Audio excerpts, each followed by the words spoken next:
नमस्कार बच्चों। अपन पढ़ रहे थे साम्य को प्रभावित करने वाले कारक फैक्टर्स अफेक्टिंग द इक्विलिब्रियम। साम्य को कौन कौन से कारक हैं जो प्रभावित करते हैं, इसके बारे में अपन बात करें तो अपन ने इससे पहले पढ़ा था साम्य स्थिरांक, जिसको अपन केसी से लिख रहे थे।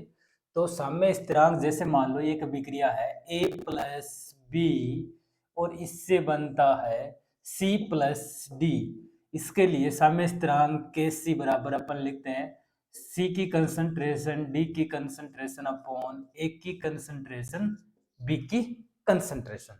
तो के सी बराबर सी की सांद्रता डी की ए की बी की। इस प्रकार से अपन साम्य स्थिरांक को लिखते हैं।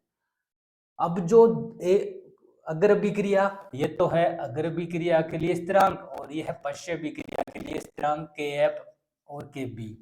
जब दोनों अगर प्रतीप अभिक्रियाओं के वेग बराबर हो जाते हैं तो एक ऐसी अवस्था आती है जिसको कहते हैं साम्य अवस्था, इक्विलिब्रियम स्टेट।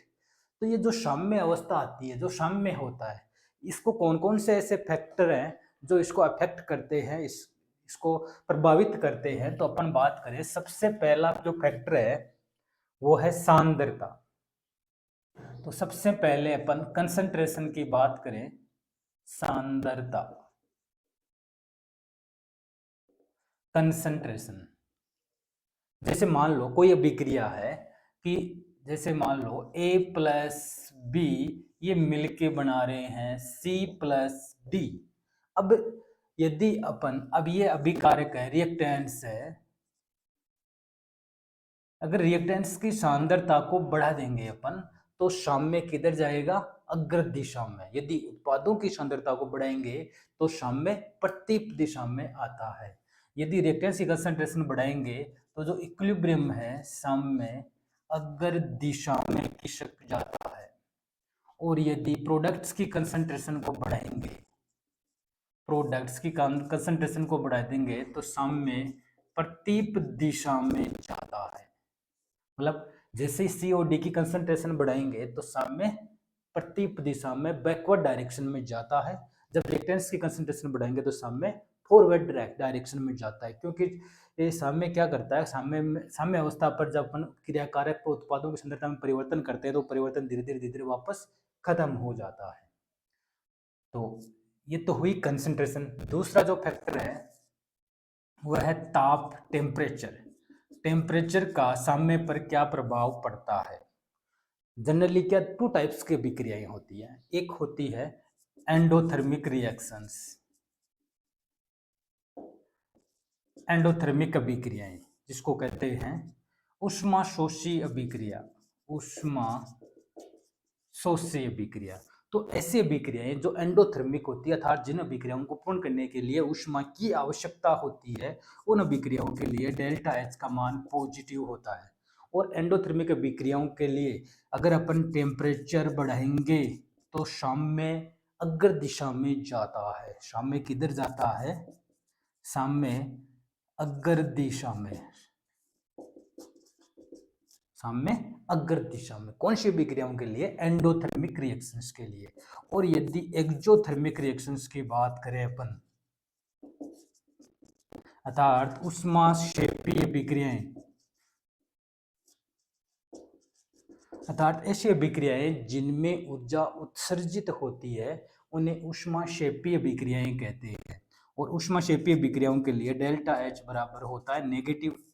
तो इनको ऊर्जा की आवश्यकता ही नहीं है, ये तो खुद ऊर्जा रिलीज करती है। तो ऐसी अभिक्रियाएं ऊष्माक्षेपी। और ऊष्माक्षेपी अभिक्रियाओं के लिए यदि टेम्परेचर बढ़ाएंगे तो साम्य वापस बैकवर्ड डायरेक्शन में आ जाता है, साम्य प्रतीप दिशा में खिसक जाता है।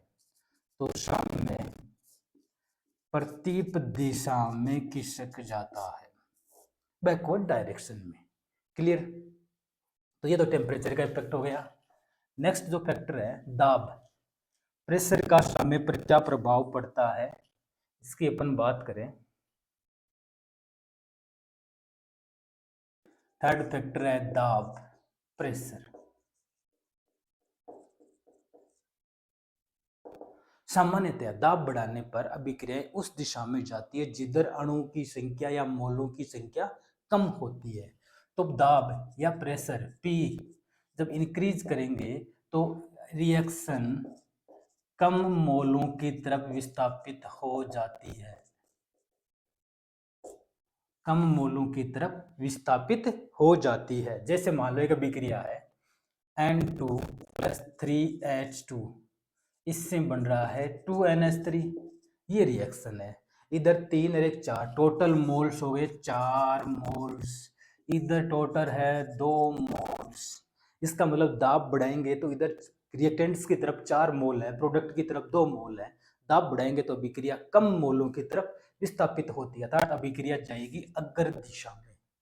तो प्रेशर बढ़ाएंगे तो reaction shifted towards forward directions, तो रिएक्शन अग्र दिशा में खिसक जाती है, अग्र दिशा में चलती है। यदि ऐसी अभिक्रिया है कि जैसे मान लो PCl5 इससे बनता है PCl3 प्लस Cl2, इसमें मोलों की बात करें तो यहाँ पे 1 मोल है और इधर 2 मोल है। तो इसके लिए रिएक्टेंट की तरफ मोलों की संख्या कम है, तो दाब बढ़ाएंगे तो अभिक्रिया पश्चिम दिशा में जाती है। तो दाब बढ़ाएंगे तो reaction shifted toward forward directions, backward directions, पश्चिम दिशा में, मतलब प्रतीप दिशा में, प्रतीप दिशा में चलती है। अर्थात अपन ये कह सकते हैं कि दाब बढ़ाने पर साम्य उस दिशा में खिसक जाता है जिधर अणुओं की संख्या कम होती है। क्लियर। नेक्स्ट फैक्टर बात करें कैटलिस्ट, उत्प्रेरक का क्या प्रभाव पड़ता है।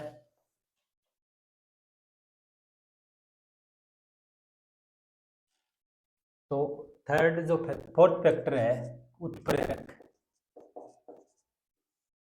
कैटालिस्ट।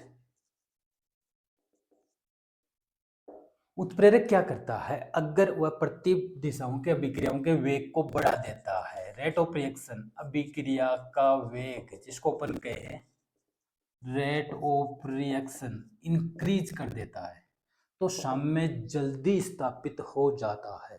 साम्य उत्प्रेरक से प्रभावित नहीं होता है, बस अगर और प्रतीप अभिक्रिया का वेग बढ़ जाता है तो साम्य जल्दी स्थापित हो जाता है, तो साम्य जल्दी स्थापित हो जाता है। तो ये तो फैक्टर थे साम्य को प्रभावित करने वाले कारक। अब बात करें अपन साम्य स्थिरांक को प्रभावित करने वाले कारक, factor affecting the equilibrium constant, KC. KC को कौन कौन से कारक प्रभावित करते हैं, तो सबसे पहले बात करें टेम्परेचर, तापमान। अपन को पता है कि अभिक्रिया दो प्रकार की होती है, एक तो ऊष्माशोषी एंडोथर्मिक और दूसरी होती है ऊष्माक्षेपी एक्सोथर्मिक रिएक्शंस। तो टेम्परेचर बढ़ाते हैं, तो टेम्परेचर बढ़ाएंगे ऊष्माशोषी अभिक्रिया के लिए तो रिएक्शन अग्र दिशा में बढ़ेगी, अग्र दिशा में बढ़ेगी तो उत्पाद की सांद्रता बढ़ेगी, उत्पाद की कंसंट्रेशन बढ़ेगी तो केसी का मान भी बढ़ता है। अर्थात तापमान साम्य स्थिरांक को प्रभावित करता है, साम्य स्थिरांक को। ऊष्माक्षेपी अभिक्रिया के लिए टेम्परेचर बढ़ाएंगे तो उत्पाद की सांद्रता में कमी होगी, अर्थात रिएक्शन बैकवर्ड डायरेक्शन में जाएगी, तो केसी का मान भी कम होगा, तो साम्य स्थिरांक भी प्रभावित होता है। तो तापमान से डिपेंड करता है कि अभिक्रिया कौन सी है, ऊष्माशोषी है या ऊष्माक्षेपी है, तापमान से प्रभावित होता है साम्य स्थिरांक। दूसरा है अभिक्रिया को प्रदर्शित करने का तरीका।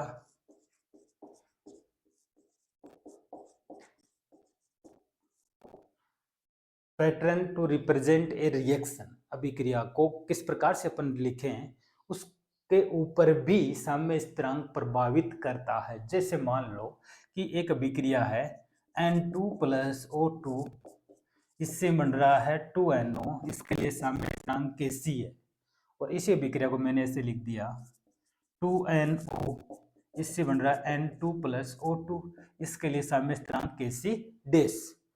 तो Kc व Kc डैश में क्या रिलेशन है, चूंकि ये N2 प्लस O2 2NO, इसका जस्ट रिवर्स हो गया, 2NO से बन रहा है N2 प्लस O2, इसका मतलब ये हो गया Kc एक दूसरे के क्या है, एक दूसरे के विपरीत होते हैं। तो अभिक्रिया को रिप्रेजेंट करने के पैटर्न पर भी साम्य स्थिरांक निर्भर करता है। क्लियर। थर्ड है अभिक्रिया की रस समीकरण मिति। रस समीकरण में थी। अभिक्रिया की रस समीकरण मतलब स्टोइकियोमेट्रिक ऑफ द रिएक्शन, मतलब कि क्रियाकारक व उत्पाद के कितने मोल्स हैं उस मोल्स की संख्या के ऊपर भी साम्य स्थिरांक निर्भर करता है। इसको कहते हैं अभिक्रिया की रस समीकरण मिति। जैसे मान लो मैंने ऐसे लिखा, एक अभिक्रिया है 2NO, ये बना रहा है N2 प्लस O2 और इसके लिए Kc। अब जैसे मैंने इसको ऐसे लिखा कि NO से मिलके बन रहा है half N2 plus half O2 और इसके लिए साम्य स्थिरांक हो गया Kc डैश। इसमें 2 मोल रिएक्टेंट एक एक मोल N2 और O2 बना रहे हैं, इसमें 1 मोल NO आधा आधा मोल N2 और O2 बना रहे हैं। तो रस समीकरण मिति चेंज हो गई तो साम्य स्थिरांक भी परिवर्तित हो जाता है। कैसे कि अपन इसको लेके सबसे पहले इसको मैंने 1 नंबर समीकरण दे दिया, इसको 2 नंबर। सबसे पहले Kc की बात करें तो Kc बराबर हो जाएगा N2O2 अपॉन NO का स्क्वायर। ऐसे अपन Kc डैश लिख देते हैं N2 की घात 1/2 O2 की घात 1/2 अपॉन NO। तो ये अपन ने Kc और Kc डैश को इक्विलिब्रियम कांस्टेंट के रूप में लिख दिया दोनों को। अब दोनों में क्या रिलेशन है, यदि इसको मैं 2 से मल्टीप्लाई कर दूं, इस पूरे पद को 2 से मल्टीप्लाई कर दो, इस पद को इस स्टेप को मल्टीप्लाई बाय 2, तो अपन को ये स्टेप प्राप्त हो जाएगी। इसका मतलब ये हुआ कि Kc बराबर हो गया Kc डैश का स्क्वायर। Kc डैश का स्क्वायर करेंगे तब जाकर के ये इक्वल हो जाता है Kc के। इसका मतलब इसको 2 से मल्टीप्लाई करेंगे, स्टेप को मल्टीप्लाई बाय 2 पावर में 2, तो ये वाला स्टेप दोनों क्या हो जाते हैं, बराबर हो जाते हैं। तो इस प्रकार से अपन Kc बराबर Kc डैश का स्क्वायर, तो Kc डैश बराबर Kc का रूट, ऐसे भी लिख सकते हैं अपन।